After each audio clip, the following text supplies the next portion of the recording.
Xushxabar: O'zbekiston fuqarolari diqqatiga, endi bog'cha pulilar qisman to'lab beriladi.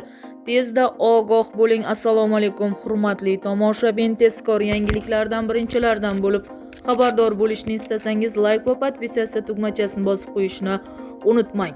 Qanday oilalar farzandlari uchun xususiy bog'cha to'lovining bir qismi qoplab berilishi ma'lum bo'ldi. Mablag'lar to'g'ridan-to'g'ri xususiy maktabgacha ta'lim muassasasiga o'tkaziladi.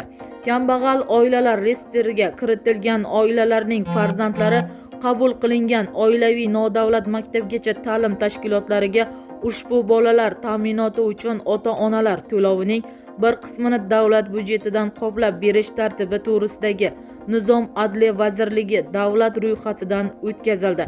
Nizom oilaviy nodavlat maktabgacha ta'lim tashkilotlarida tarbiyalanayotgan kambag'al oilalar reyestriga kiritilgan oilalarning farzandlari uchun ota-onalar to'lovining bir qismini davlat byudjetidan qoplab berish tartibini belgilaydi.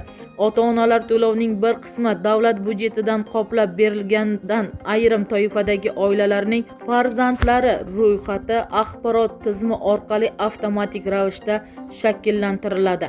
Ayrim toifadagi oilalarning ota-onalari to'lovni qoplash uchun oilaviy MTTga kompensatsiya tegishli hududda 9 soatlik ish rejimidagi umumiy tipdagi davlat maktabgacha ta'lim tashkilotlari uchun belgilangan ota-onalar to'lovining 40% miqdorida ajratiladi.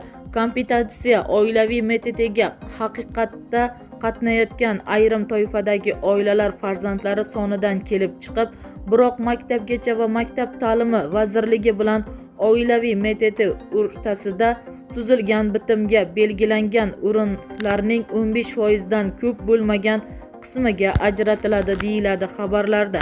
Bizni kuzatishda davom eting. Xabarlarimiz keng tarqalishi uchun obuna bo'lib, like bosib, yaqinlarga ulashib qo'yishni unutmang.